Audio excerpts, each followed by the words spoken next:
One thing that I think we should add to friendships, and you have to be so intellectual with the things that you say in the text messages. Like, oh, you won't see me about that. Yeah.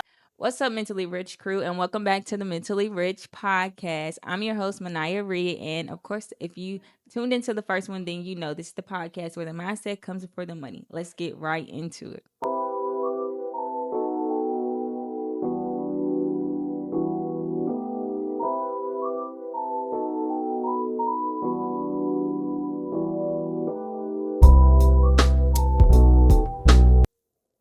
Today with me, I have a very, very special guest, a dear friend of mine, someone who's known me since not I was in diapers, but real little, okay?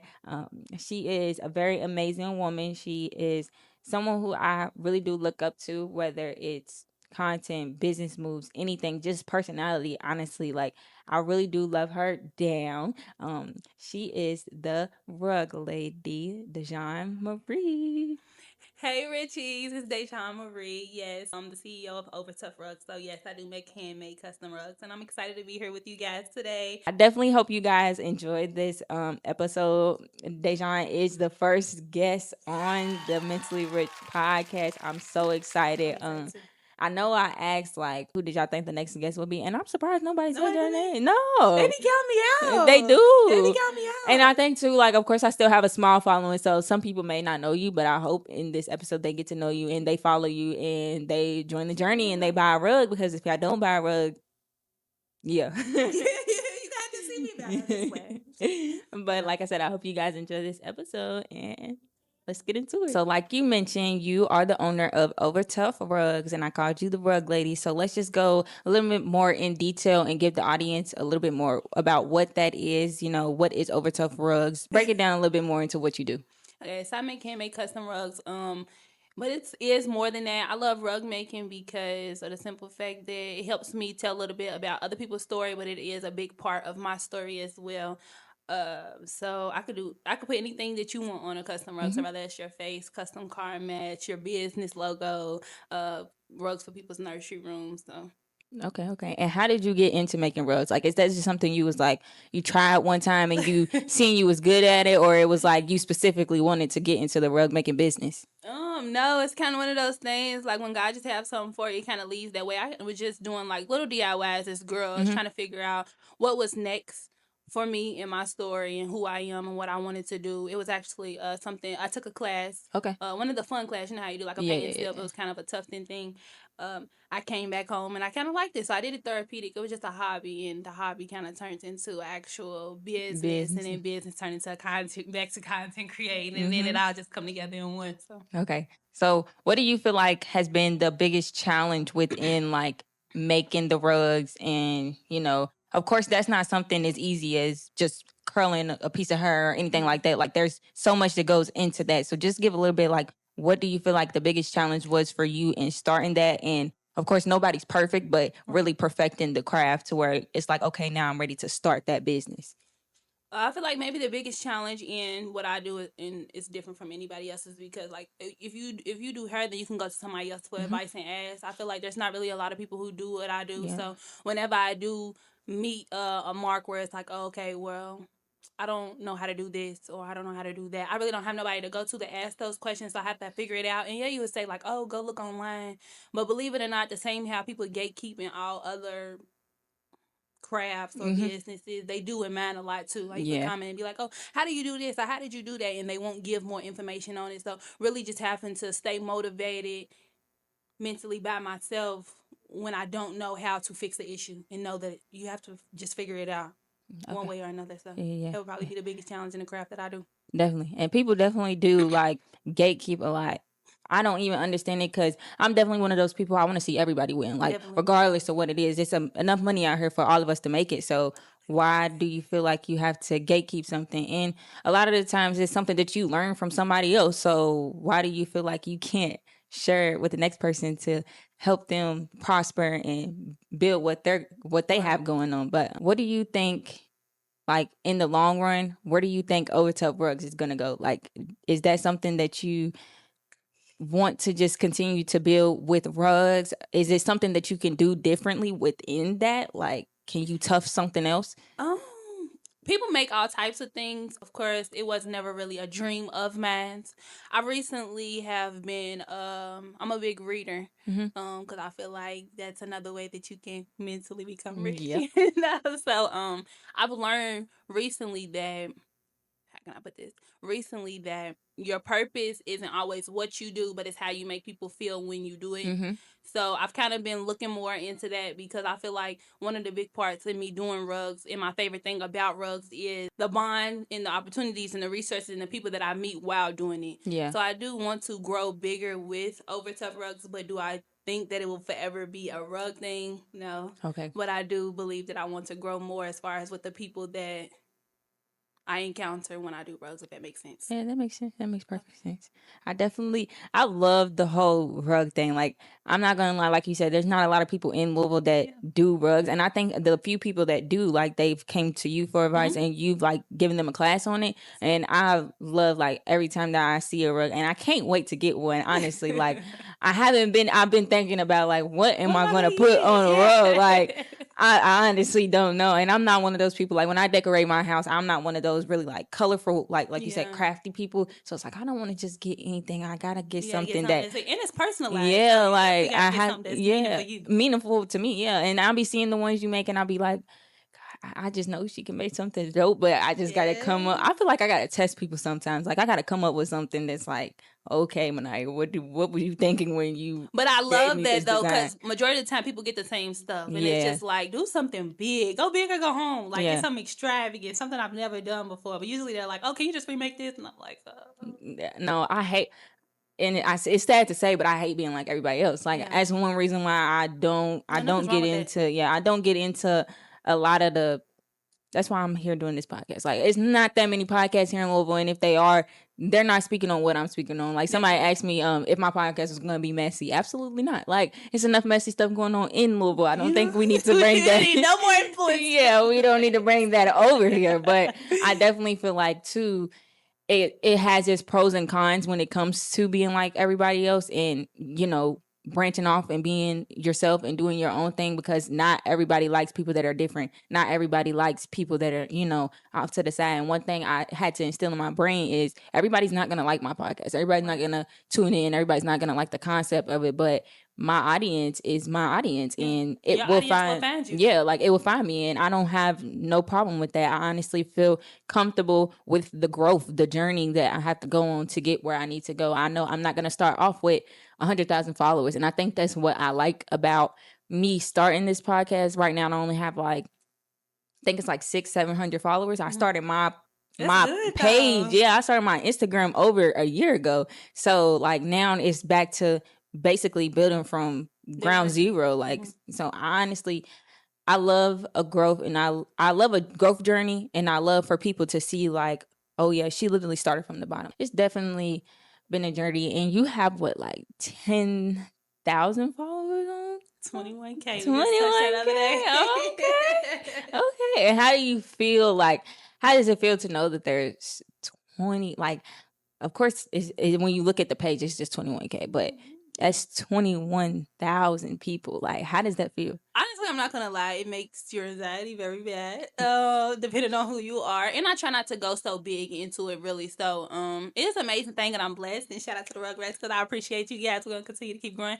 But it can. So it's like, I'm a post and delete queen. I will post something and delete it, and it's just like, because the more you see the numbers go up, it's like, oh my god, okay, this is too much. Like, it's too many people watching me. Like, so it really just helps me be more cautious of what I post. You don't want 20,000 people knowing what you ate, where you went, how you did it, all of that. So it gets more cautious, but I'm very appreciative of it, as far as it helping me grow, and to know that it's that many people who support me, because you'll learn with the podcast or entrepreneurship or whatever you do that it gets challenging, and you have days where you want to give up, or it gets hard, and you're just like, I don't want to do this no more. You know, because you could be consistent for so long and not see that progress. But seeing that many people support me and love me and like what I do, it shows me, like, Dejon, you got somebody who sees you and wants you to keep going, so don't give up. So it's definitely a motivation. But also, because it's social media, I try not to get too much into it, as far as like, the numbers and all that. Yeah. And it's definitely sad that, like you said, we live in a world to where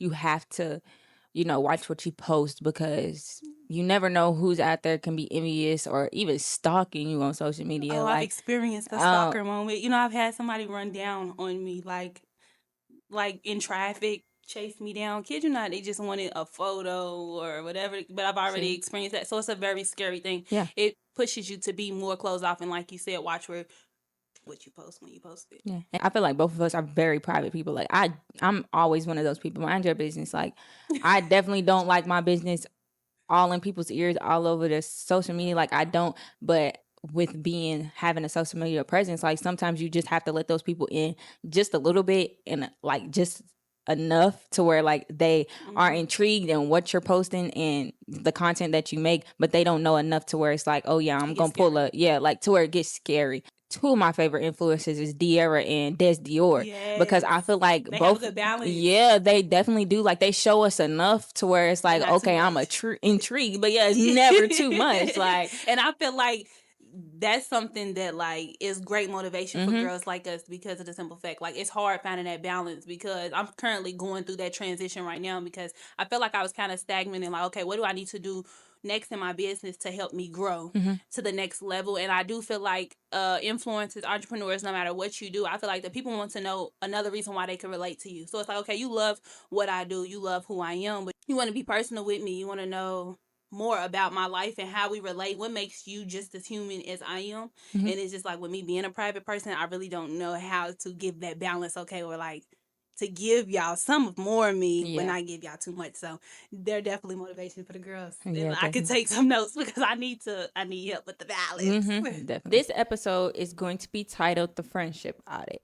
Everybody has those friends where it just feels like they seem to pull at us and pull away from us, but they never really like pour into us. Some friendships can be one-sided, and I feel like on this journey where we're trying to go a little bit more towards success and the high ropes, we can't always keep around those people that just never seem to have any benefit to our life. Of course, everybody that you have around you shouldn't be like, oh, I have them around for this reason or this reason. Like every connection that you have, every friend that you have around you, any man, woman, whatever, should all be a genuine connection. But you also have to think about, okay, yeah, I love this person, but they don't do anything for me. They don't do anything to help me grow. So we're just going to tap a little bit more into that.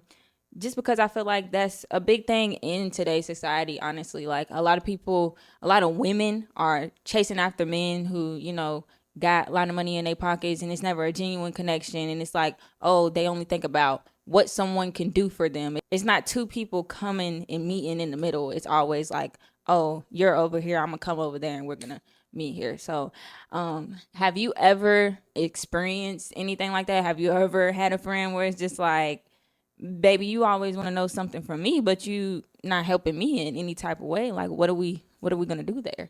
No, definitely I have, and I agree with you on it 100%. Whether it's friendships, whether it's relationships, everybody should definitely have something to pour back into you. Recently, I had heard this quote where it says 1 + 1 = 11. Yeah. 1 + 1 doesn't equal 2. And I like that, because I feel like simply it goes with no friendship, no relationship should ever make you change who you are, or form you into a different person, or you shouldn't be giving more of me than more of you than another person is. So it's like, I'm one, you're one, and we're coming together as a partnership, and we're pouring into each other, and we're growing together. So I have multiple times, but I feel like you have to have that strength, that mentally rich mindset to basically just know how to like walk away.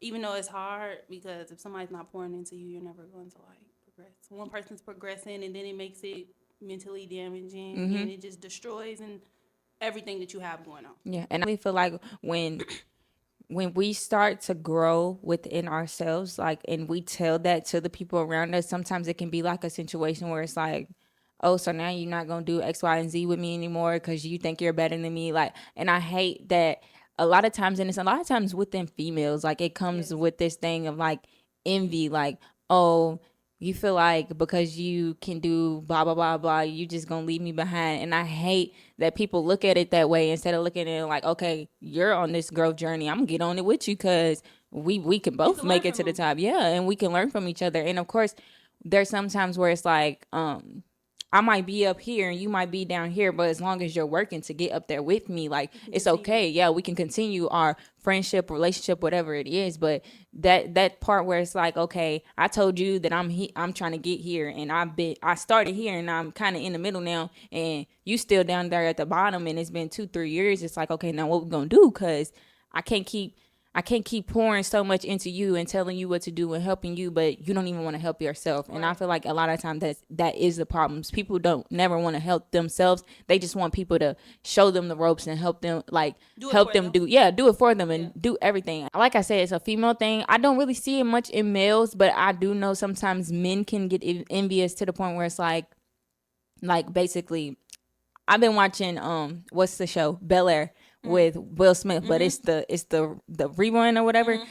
So in that, there was this episode where of course Will went to Bel-Air, and his friend had to stay in West Philly, and the friend ended up getting shot and all this. And yes, both of them, the reason that Will had to move to Bel-Air, it was because of both of them. So the friend started to feel some type of way, because it's like, dang, you went to Bel-Air and you're still able to flourish and pursue your dreams, and you just left. Yeah, I'm just stuck here. And a lot of times I think that's what people can feel like. Of course, everybody's not gonna be on the same level. Right. Your friend might be better than you, whether it's something, anything. And I think sometimes when with men, it's more so of a thing like, dang, you just gonna leave me here, bro? Like, you ain't, you're not gonna take me with you. You're not gonna take me with you. You can't take everybody with you. Like, especially if your friend ain't putting in the work, it's like, okay, what are we gonna do here? Seriously, and I feel like our generation has a hard time with constructive criticism. Like, if you say something, they feel attacked, and it's like, I'm not attacking you. And I wish that as a generation we could grow and understand that somebody's gonna have to criticize you in order for you to grow. Yes. If you're not good with, that's when I feel like the greatest strength that you can have is have that ability for someone to tell you, like, okay, this is what you lack, or this is where you're wrong at, or you know what I'm saying? Like, me, when I have my friendships, I'm not gonna lie, my sisters or anything, I tell them all the time, like, if there's ever anything that I do to you, any way that you feel,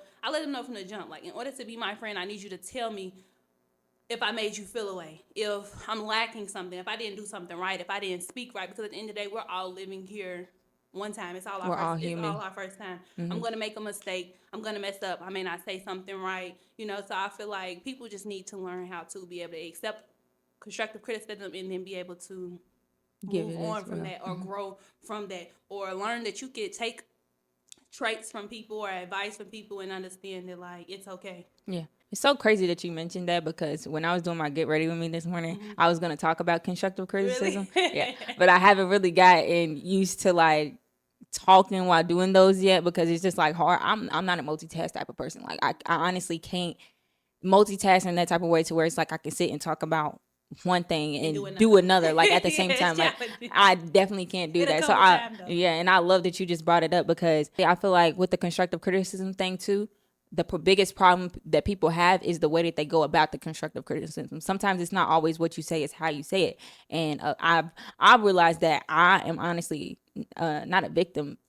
I fall to that. Like, a lot of times I can have a problem with how I say stuff and how I go about stuff, because I do it off of emotion but I am a very emotional aware person. Like, I know how I'm feeling, but sometimes people can't understand the fact of, like, okay, I'm in my feelings right now and I'm not talking to you. They don't got nothing to do with you. No, but if you try to press me while I'm going through what I'm going through, I'm going to say something to you that you're not going to like. Though, and I feel like that's probably something else that we have issue with, of just speaking up, because me as your good friend, if you do come off and say something, for one of the biggest things I feel like we can learn is don't take anything personal. Yeah. Or for me to also be able to be a good friend to you too and say later, or step aside later and say, hey, Manaya, you kind of said that a little rough. Bro. Yeah. And I'm learning that too. Like, you said that a little rough. It kind of hurt my feelings a little bit, like, I don't know if it was personal. I don't know if it's something that I did or you just have something else going on. But we could have handled it a lot different, a different scene, so it's okay. Sometimes you say things rough because we're not perfect. Yeah, and I really do wish that people will understand, like, everybody's not perfect. Don't take everything personal. Like, at the end of the day, we all go through we all go through daily lives. Like, it can have been a time where you texted me, and right before you texted me, this man just pissed me off on my other line. Like, so I'm really not in the mood, and you just called me at the wrong time. But like you said, we got to get comfortable with communicating that as well. Like, hey friend, I know is it an emergency? All right, it ain't good, because he just made me mad and I can't talk right now. Like, I don't want to say nothing. I definitely don't want to say nothing that's gonna get me beefing with you, because I'm already beefing with him. Like, that's too a lot of the things that comes with just being emotional aware and being able to separate two different things. Like, one of the biggest things that I say, like, I don't never go to work with an attitude because nobody at work made me mad. Like, whatever happened that morning, I don't bring that through the door with me, because it don't matter. Like, it happened. Like, you just leave it there. Like you said, with the constructive criticism, people definitely need to learn how to accept it, but people also need to learn how to give it out as well. Like, people need to learn how, like I said, it's not what you say, it's how you say it. One of the biggest things that I hate doing is talking over text. Like, I feel like trying to get through to somebody over text. Yes, they really do. Like, I'm quick to call somebody and they'll be like, why are you calling me if we texting? Because listen, this is you. You need to hear me. You need to hear my tone. Like, you need to know that either I'm not playing right now, or like whatever it is, whatever the case. Like, that sometimes in text they can come off rude just especially by the serious conversation. Yes, definitely like a serious and you have to be so intellectual with the things that you say in the text messages, because one wrong word, it is like, oh, you won't see me about that. Yeah, like you. We going. Baby, I see you when I get home. No, for real.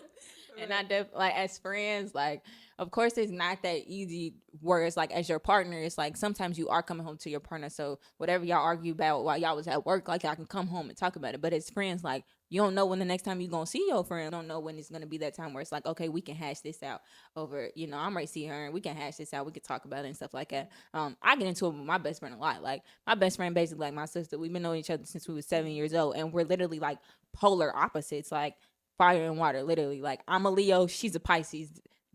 And it's like we definitely don't like we don't mix like at all, but it works itself out because she's a hothead, but I'm calm. But I can get up there, but I'd be like, a lot of times, like, it ain't worth it, because if I get up there with you, you already there. So it's like we gonna go at it. Have the perfect balance with each other. Definitely. People just need to, I don't know, Manaya, like, it's just a challenging thing, but it's good if a friend can take that criticism, or if they can't. But man, the friendship thing, the relationship thing, it can definitely be draining, because if they don't know how to take that, then it blows your friendship in a different direction than it was ever intended to go. So I don't know.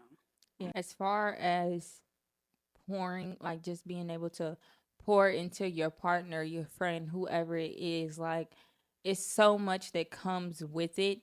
And friendships are hard, relationships are hard, like, and people don't, like, people make it as if everything's perfect, and I hate that it's like that. Like, nothing on earth is perfect except for God. Like, God is the only thing perfect, and unless we are out here trying to be like God, which we shouldn't be, then nothing is gonna be perfect. Like, no, honestly, real. And it comes with a sense of being able to say when you're wrong. Yeah. Like, a lot of times, friends, partners, whatever it is, they don't want to admit when they're wrong. Like, have you ever had a time where you felt like you were wrong in a friendship? Yeah. Like, how you think you handled it? Oh, in a friendship? Friendship, yeah. Or it could be regular relationship too, but I was gonna say friendship, where you felt like you was wrong and you was like, okay, I could have handled that different. Friendship, no. I honestly have never fell out with a friend over something that I did. Like, it might have been as like something maybe they said, or how I said something and how they took it. But then again, I can't control how you took it, right? Especially if you didn't address like what you like thought that I meant. Like, you get what I'm saying? Like, okay, say we got into it over text and I said something and you might have took it as like, oh, she coming for me. But if you didn't express that to me, like, oh, there's nothing I can do about it. There's nothing that I can do about that. Like, if I don't know the reason that you mad and you feel me, like, we just went our separate ways and we just don't talk no more. Yeah, like, honestly, there's nothing I could do about that, because at that point, that's on you. Especially if I've overplayed my part and, I've reached out, then it's like there's nothing else that I can do. Like, so no, I've never not that I know of. Like I said, no one's ever come to me and been like, hey, Manai, you did this. and that's why we not friends no more. Like, or you did this and I don't want to be friends with you. I'm that type of person where somebody do something to me, you cut out of her. Like, you're not going to them to communicate or talk about it. We're all human. I feel like once I cut you off, there's nothing to talk about. Okay. Like, you've done it enough and I've addressed it enough to where it's like there's nothing else that needs to be said. Yeah, so like if once I cut somebody off, it's to the point where it's like I'm done. Like I'm tired. There's no coming back from this. Yeah, like I feel like anything toxic. Like I've had that. I've been through that, done that. I'm not doing it again. Like that's just how I am right now. Like I have a whole kid, and I say this like this is something that I've instilled into my brain. Like I have a kid, I have a daughter at that. If my daughter sees me doing anything and thinks, and if I'm making it like it's okay, then she's gonna think it's okay, and I'm not keeping around nothing. She's definitely not gonna go through nothing that I had to go through. Like, yeah, that's fair. We're not gonna do that. Relationship wise, have I been wrong? Yeah, a few times. Like I said, like when relationships, I feel like it's different because it's like extra partner, like. Mm-hmm. And they see more than our friends. Yeah, they see more than your friends see, and it's like a lot of times you got to deal with them a lot more than you have to deal with your friends. Like you don't have to talk to your friends every day, but if you're my partner, if you're not talking to me every day, you're not my partner. You're not my partner. We're not together anymore. Like you go a whole day without talking to me, baby. I'm out. I'm not gonna say I'm out here in these streets, but baby, I'm out here in these streets. You better not call this line looking for your woman, because I ain't gonna lie. Somebody else got her. She's gone. She's out of there. She's out of there. Like, but no, like I definitely feel like I don't have no problem admitting when I'm wrong. Like I'm a very understandable person, so I understand. Like, yeah, I messed up. Like I can, but a lot of times, like I say, I'm so emotionally aware.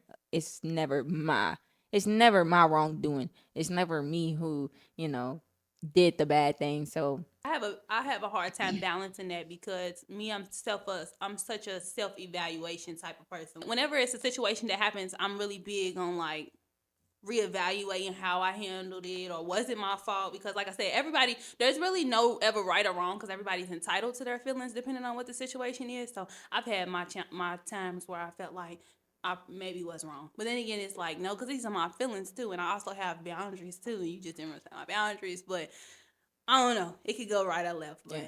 I get called sensitive a lot. But I think when I get called sensitive, it's more so because that other person doesn't really know how to express themselves. So they feel like I'm over-expressing. Like, and like I said, I don't never have no problem speaking what's on my mind. And I think that's one thing, like, that's why I used to get in trouble for that all the time. Like, because I'm not gonna shut up. Like, if I have something that I have to say, you're gonna hear it. You're emotionally intelligent. Yeah. I don't even like to call it as if we're sensitive. I like to say that we have emotional intelligence. And that's something that a lot of people lack, is emotional intelligence. Like, everybody wants to speak too much about the topics that you shouldn't speak on, and not enough on the topics that like you should. It's like, oh, you're sensitive, or you're so emotional, or this and that, and it's just like, no, I'm just emotionally intelligent. Yeah. And you should learn how to like communicate and use your words. Yeah. Maybe your friendships and relationships would be better. So definitely. Don't try to put your trauma on me. And that's a lot of times all it is trauma. People who grew up with parents, mind you, I grew up with a parent who wasn't really that, emotional, like that. I didn't really see a lot of emotions from her, and I think that's kind of where mine stemmed from, to where it's like I wanted to be more emotional and show people more, and like that I can show up for you, like, and everything, and tell you that, because like some people do grow up with those parents that's like, no, I don't want to hear nothing, I don't care about how you feeling, I don't care about nothing, like do what I said, and that's it. Like, I'm the parent, you're the child. There's nothing for us to talk about. Yeah. And honestly, that's one way. I don't want to raise my child like that at all. I definitely feel like my daughter is going to be able to speak her mind, because if I shut her up so young, then when she gets older, she's not going to know how to express it. And it trains them to have a lack of confidence too. So yeah. I think that's a good thing that you're starting her early. Because speak your mind. Because there's a difference between, because I feel like it's good, but a lot of people feel like if kids speak their mind, then it's like, oh, you're grown. But no, I think that's the good thing to instill in your child, is like, speak your mind, have a opinion. Yeah. Because you're entitled to your opinion, you're entitled to how you feel. It's really like, goes back to what we was talking about earlier. It's not what you say, it's just how you say it. Say it. Yeah. Going back on the the friends and the relationship part of it, with you being a business owner, does it ever get hard pouring into your friends and simply just showing up for them as much as they show up for you? Do you ever feel like that becomes a challenge within the the balance of, okay, I got this going on for myself, but I'm also showing up for my friends who support me with everything that I have going on? Yes and no. So for the ones that are heaven sent for me, I do feel like it's not an issue at all, and I feel like that's where the balance comes from me, or maybe the discernment, shall I say, of me knowing who's for me and who's not. Because I do feel like with being a business owner, having friends that understand that balance are the friends that's for you. And the people who don't understand being an entrepreneur and the things like, okay, you may work a 9 to 5 and go to school, so you may have free time here or free time there. And me, where I run my own business, this is what I do full time. I don't have that time. Like mine is a 9 to 12, or you know what I'm saying. I feel like the people who are meant to be in my life, they do understand. But the people who come and they not supposed to be here, those are the ones that give you issues and problems, and it's the ones that you have to get rid of, because it's just like, this is the life that I live. It's either, not saying that you have to go by my program, but it's like, if you want to be a part of my life and I'm going to be a part of yours, you have to understand that this is what I do. So I'm not saying that I don't make time for those people, but some people understand it and some people don't. And baby, you definitely got to go by my program, because it's strict. You know, it is strict over here, but I try not to be like that, because everybody has their own life. But but sometimes you do with certain people. It's like you got to get in where you fit in, baby. Like honestly, I'm not gonna make time for you. Like, why would I? Like, my mom says this to me all the time. Granted, like, my mom has been doing my hair my whole life. Like, I be so scared to go to anybody else to get my hair done, because it's like, I have thick hair, so everybody's not gonna take that time. Like, we have some really lazy hairstylists nowadays. Like, they don't really want to do the work, but they want the money. You want me to pay $200 and you can't even straighten my hair, get it bone straight, right? Baby, no. But my mama says all the time, like, I'm not gonna do your hair on some time where I could be doing somebody else's hair and actually getting paid for it. And I really used to like be mad, like, dang, she ain't gonna do my hair, she's gonna have me walking around looking like this. But like, now now I understand it, because it's like, okay, baby, money come first. Like, bills got to get paid. I can't get mad that she's wanting to, do a client's hair that's actually gonna, put some money in her pockets, baby, to doing my hair, when for real, I know how to do my hair. And I think that's why she be getting so mad at me, because I know how to do my own hair. So do it yourself. I just don't be I think it's a mother-daughter thing. Like, I just want you to do it. This is our bonding time. As far as, like you said, the discernment part of it, I feel like I have gotten the gift of discernment.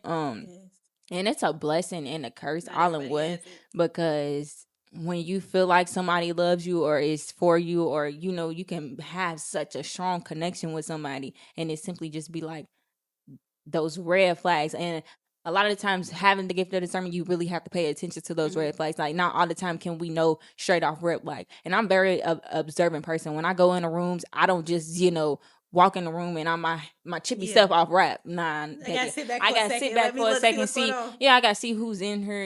Like, people scenery out. Like, I gotta see what's going on first before I just open myself up. But now, like, I've gotten really good with it. Like, this time that I've been single, like, and I haven't been with my baby's dad. Like, of course, I've been not dating, but it's dudes that try to holler and stuff like that. So when they come, like, I know I've rep, like, this ain't going nowhere.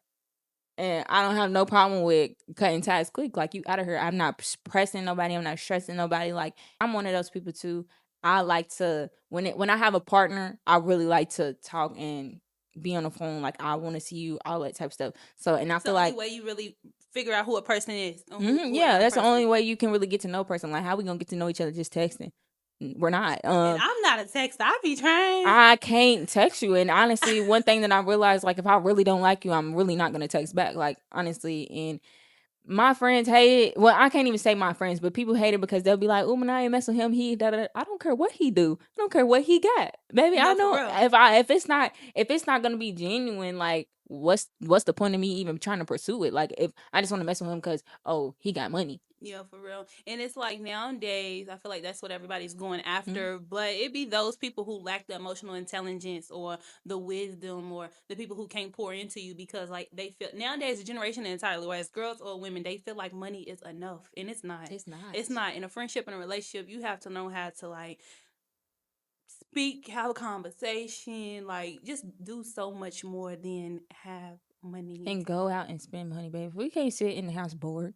We can't scroll on TikTok just laying next to each other. What is the point? Like, if every time we out or every time we do something, it got to be something where we spending money or you buying me a gift. Not my kind of vibe. I don't like you.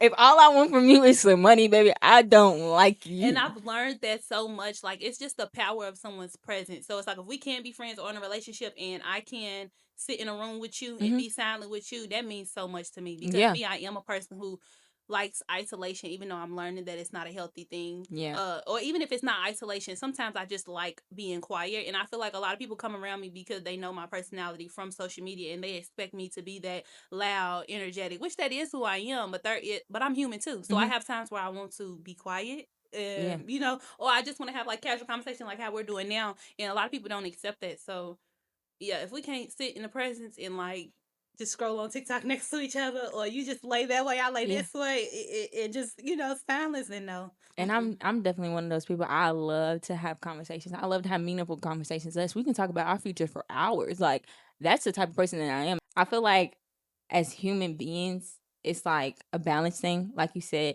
we just got to learn how to balance the things, and what's for us will be for us. And really, I wish people would start to see, like, okay, yeah, this isn't going to work. Like, as much as I like you, as much as I'm physically attracted to you, mentally, there's nothing there. Like, you don't bring much to the table. Like, and I, like, somebody said this to me the other day. They was like, I could bring the whole table, baby. So can I.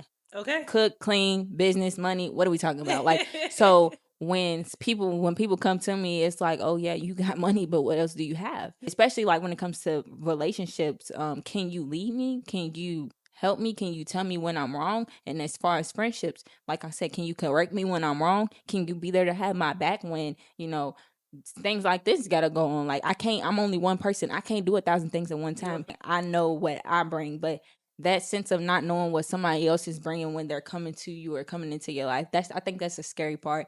And I think that's why a lot of the times we just do want to be shut off and quiet, because you never know who someone really is until they show you. Like, and it's just scary. And I know the topic is friendships and relationships or all of that, but I feel like I found a big part of me being by myself.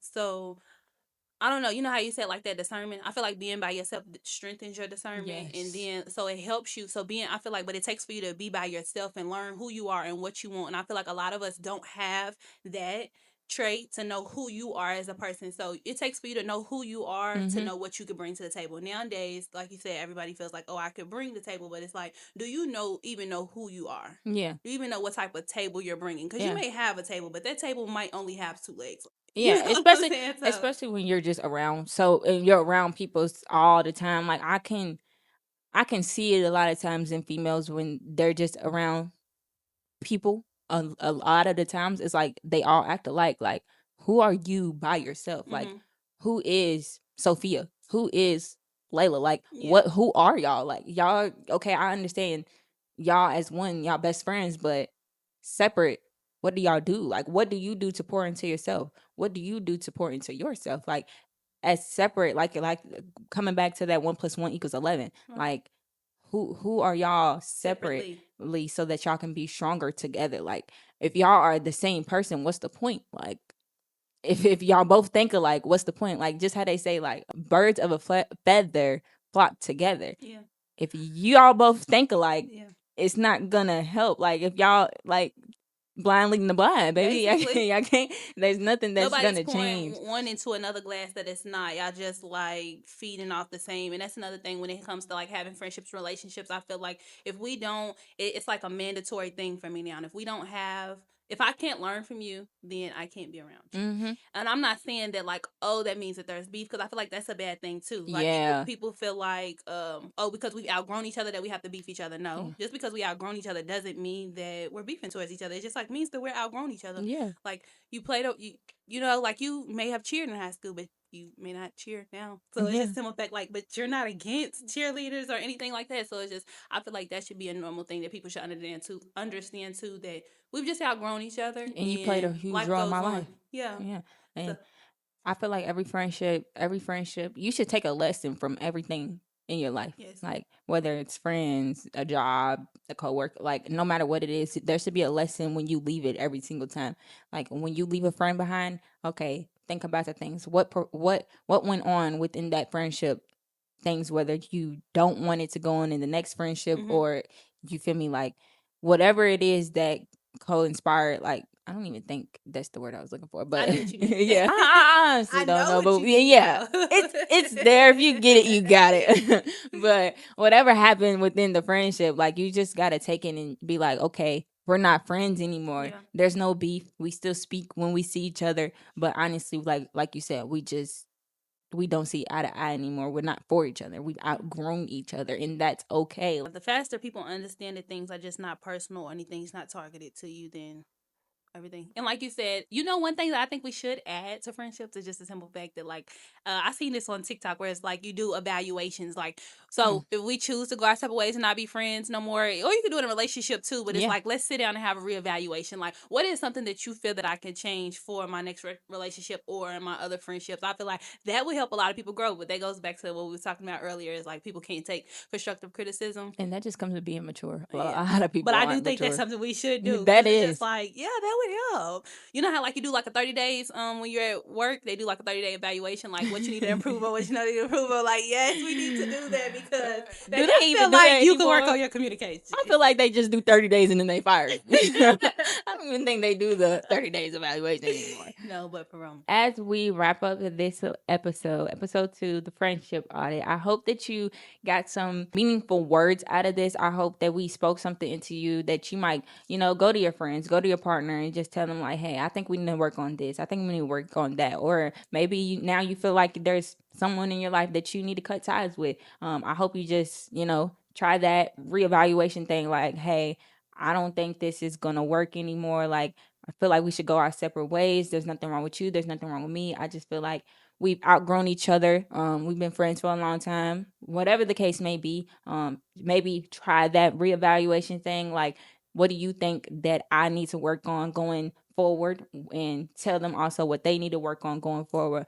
And simply just continue to grow within your friendships and relationships and understand that people are not perfect. Take the constructive criticism, give the constructive criticism, and make sure whenever you're speaking to people that you're telling them with, out of your heart and not of just out of anger or anything. Always be genuine with everything you say and never be nasty. I really do want to thank you for being the first guest on the Mentally Rich podcast.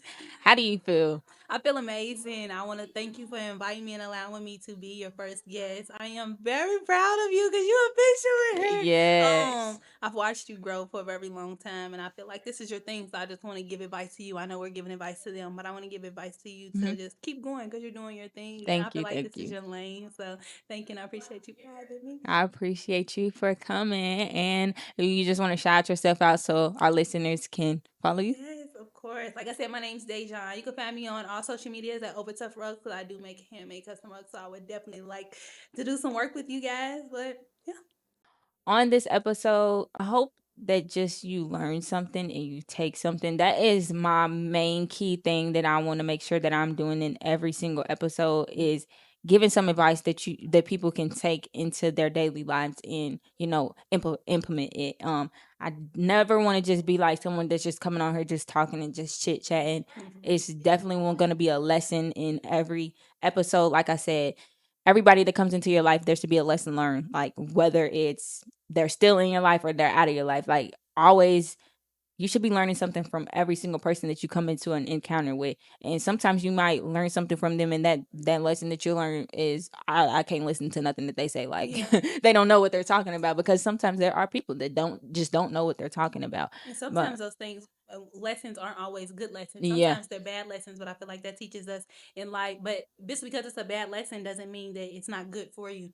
Sometimes those bad lessons could teach us how to better ourselves. You can grow from everything, good or bad. Just instill that into your brains. Like you can literally grow from bad experiences, bad things that happen in your life, trauma. Like take your trauma and turn it into something good. Trauma is strength. Yes, it definitely is. And a lot of the times people allow their trauma to break them down, but let me be a testimony to you. Amen. That don't allow it. Like, I've been through a lot of trauma. I literally, like I said in the first episode, I was broke and pregnant. Like, those are two things that literally don't mix. And I'm not gonna lie, that was traumatic for me. Like, being in that space where it's like I don't really know how I'm gonna provide for my daughter. Like, I don't know what the next season looks like. That is very traumatic. But now, as you can see, like, I am implementing things into my daily life to make sure I never get there again. Like, making sure I'm taking the correct steps financially, emotionally, like everything, mentally, to make sure that I am just never gonna get there again. Because granted, as although it came from me losing my job, I still do felt like I could have hustled a little bit harder and I could have set myself up a little bit better to, whether I needed to go out and look for something, if I needed to start a business, whatever I could have done, I could have did it, and I didn't. But so that's you doing that self reevaluation, and yeah, you learn from it. Whether you feel like that was a good or bad, you still learn from I it. definitely did. I just want to say that, let this be a reminder to you that everybody comes into your life for a reason and a season. Stay growing, stay pursuing, and stay mentally rich. I will see you guys in the next episode. Bye.